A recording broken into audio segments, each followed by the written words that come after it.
മതിയായി വിശ്വേട്ടാ, മതിയായി. എനിക്ക് തൃപ്തിയായി. അളിയന്റെ ഈ ഡ്രസ്സിംഗിൽ ഒരു അമച്ചരസമുണ്ട്, സ്വാഭാവികത വേണം. ഇതും ധരിച്ചുകൊണ്ടാണ് ഭൂമിയിലേക്ക് ജനിച്ചതെന്ന് തോന്നൽ കാണികൾക്കുണ്ടാവണം. പക്ഷെ ഇതൊന്ന് കൃത്യമായിട്ട് ശരീരത്തിൽ ഇരുന്ന് കിട്ടണ്ടേ? കണ്ടോ, അപ്പൊ നേരെ ഇടണമെന്ന് ആഗ്രഹമുണ്ട്. മതി, ഈ ഒരാഗ്രഹം മതി. മനസ്സിൽ നമുക്കൊരാഗ്രഹം ഉണ്ടെങ്കിൽ ബാക്കിയൊക്കെ താനെ ശരിയായിക്കോളും. കണ്ടോ കണ്ടോ, ടെറസ് വീട്ടിൽ വന്നപ്പോ താനെ മാറ്റം വന്ന കണ്ടോ. ആ, വീടിനൊരു ഗ്ലാമർ വന്നു. വീടിന്റെ ഗ്ലാമർ നമുക്കും ഒരു ഗ്ലാമർ ഉണ്ടാക്കൂടാ. വീടിന്റെ ഷോ കണ്ടാ വീട്ടിലുള്ളവർക്കൊരു വില വരുന്നേ, മതിപ്പ് വരുന്നേ. ചേച്ചി, ഞാൻ പറയുന്നത് ഈ ഒരു വർഷത്തേക്ക് എന്ന തീരുമാനം മാറ്റണം. നമുക്ക് ഈ വീട് വിലക്ക് വാങ്ങി ഇവിടെ അങ്ങ് തുടരാം. വരട്ടടാ, വരട്ടെ. ഭഗവാനെ, അളിയൻ എന്താ ആകെ ഒരു ഗ്ലൂമി ഓഫ് ഇന്ത്യ ആയിട്ടിരിക്കുന്നത്? ഛേ, ഒരു മാറ്റം വരുമ്പോ ഒരു മനപ്രയാസമൊക്കെ വരുവടാ. പൊരുത്തപ്പെടാനൊരു താമസം.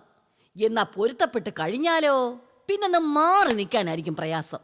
മക്കളെ, നിന്റെ റൂം ഞാൻ കാണിച്ചു തരാം. പപ്പ, നീ സൈഡ് റൂം എടുത്തോ. ഇവിടെ ചേട്ടാ, നമുക്ക് മുകളിലത്തെ മുറി മതിയേട്ടാ. വാ വാ മക്കളെ, വാടാ.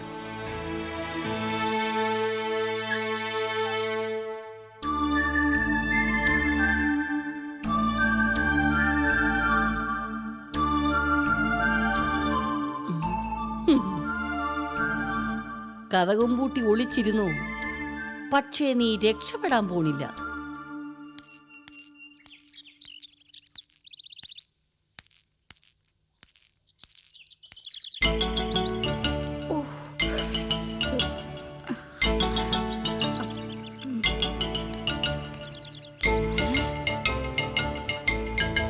ഓഹോ, ഇന്ന് ഞാൻ കാണിച്ചു തരാം. അതെ, ഞാൻ ഇപ്പൊ വരാം. നേരിട്ട് ഇവിടെ നിന്നോ. എവിടേക്കാ? ഇപ്പൊ വരാം, അവിടെ നിൽക്കി.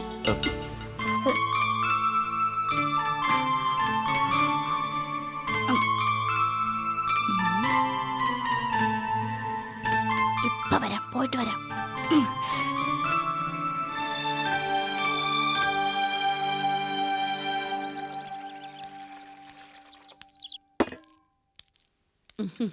അയ്യോ, ഇങ്ങോട്ട് പോന്നോ? ഞാൻ നിങ്ങൾക്ക് കുടിക്കാൻ ഇത്തിരി കളർ വെള്ളം കലക്കി അങ്ങോട്ട് കൊണ്ടുവരുമായിരുന്നു. ഡയറക്ടർ സാറിന് വീടൊക്കെ ഇഷ്ടപ്പെട്ടോ? ആ, കുഴപ്പമില്ല. ഫോറിൻ സെറ്റപ്പിലൊക്കെ ജീവിക്കുന്നവർക്ക് കുറച്ചു കാലം കഴിയുമ്പോൾ കുറച്ച് ലളിതമായിട്ടൊക്കെ കഴിയണമെന്ന് തോന്നും. കൃത്യസമയത്ത് ആഹാരം, കൃത്യസമയത്ത് ഉറക്കം. ജയിലിലെ പോലെ അവിടെ ഉണ്ണാനും ഉറങ്ങാനും ഒക്കെ കൃത്യനിഷ്ഠയുണ്ടേ. ജനിച്ചപ്പോഴേ ഇങ്ങനാണോ? എങ്ങനെ? അയ്യോ, അപ്പൊ അതും മനസ്സിലായില്ലേ? ഞാൻ വിട്ടേ. കുടിച്ചാട്ടെ. ഞാനിവിടെ വന്നതേ 1-2 പാത്രങ്ങൾ വാങ്ങാനാ, വെള്ളമൊക്കെ പിടിച്ചു വെക്കാൻ.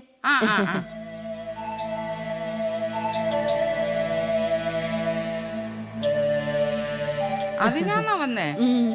അത് ഞാൻ അങ്ങോട്ട് കൊണ്ട് തരത്തില്ലായിരുന്നോ? അതിരിക്കട്ടെ സാവിത്രി അമ്മേ, അപ്പുറത്തെ വീട്ടിലാരും ഇല്ലേ?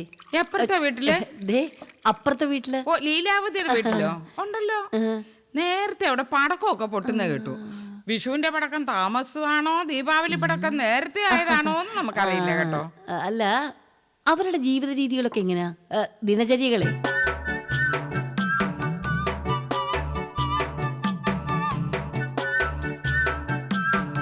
അതൊക്കെ ഇനി കാണാൻ കിടക്കുന്നല്ലേ ഉള്ളൂ. ആ, പിന്നെ മാടകൊച്ചും ഡയറക്ടറും എത്ര മണിക്കാ ഉണരുന്നേ? ഒരു 5-5:30 മണി. ഉണരുന്നെങ്കിൽ ബ്രാഹ്മമുഹൂർത്തത്തിൽ തന്നെ ഉണരണം. 3 മണിക്ക്. 3 മണിക്ക് ഉണരുകേ? ഉണരാനുള്ള സംവിധാനമൊക്കെ ഇവിടെ ഉണ്ടേ.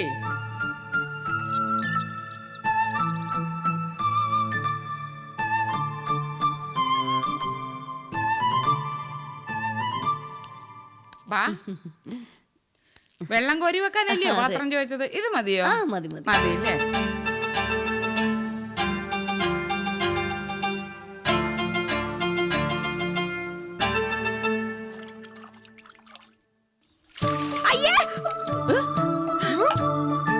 വീണ്ടും അയ്യോ വിളി. അയ്യോ, അമ്മേ, അമ്മച്ചി, അമ്മേ. ആരാ? ആരെയും കാണുന്നില്ലല്ലോ. ഇനിയിപ്പൊ എനിക്ക് തോന്നിയതാണോ? മുമ്പും മാടം കൊച്ചു വന്ന ദിവസം ഇതുപോലൊരു അയ്യോ വിളി ഉണ്ടായിരുന്നില്ലയോ? വിളിച്ചതാരെന്നൊക്കെ എനിക്ക് വ്യക്തമായി അറിയാം സാവിത്രിയമ്മേ. എനിക്കും അറിയാം. മാഡം കൊച്ചു പക്ഷിശാസ്ത്രമൊക്കെ പഠിച്ചിട്ടുണ്ടല്ലേ? അതെന്താ? അതാ കാര്യങ്ങളൊക്കെ ഇങ്ങനെ മനസ്സിൽ തെളിയുന്നേ. നോക്കിയേ, തത്തമ്മയെ കൊണ്ട് ചീട്ടൊക്കെ എടുപ്പിക്കാൻ അറിയാവോ? ഇതൊരു നടക്കി പോണ ലക്ഷണമില്ല. എന്തുവാ? അല്ല, ഞാനങ്ങോട്ട് ചെല്ലട്ടെ എന്ന് പറയായിരുന്നു. എന്നാ ഇതൂടെ കൊണ്ടുപോയാട്ടെ, ശരി. ഞാൻ ആ കളർ വെള്ളം ശരി എടുത്തോണ്ട് എന്നാ. പുറകെ വരാം. അമ്മേ, അയ്യോ, അമ്മേ, അയ്യോ.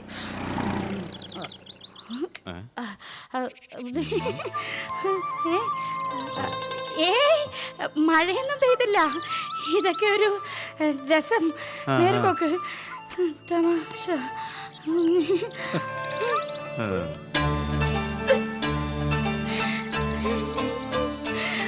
അയ്യോ, അമ്മേ, അമ്മ, അയ്യോ. ഇങ്ങോട്ട് വാ മനുഷ്യ, ബാക്കി നാളെ ചെയ്യാം.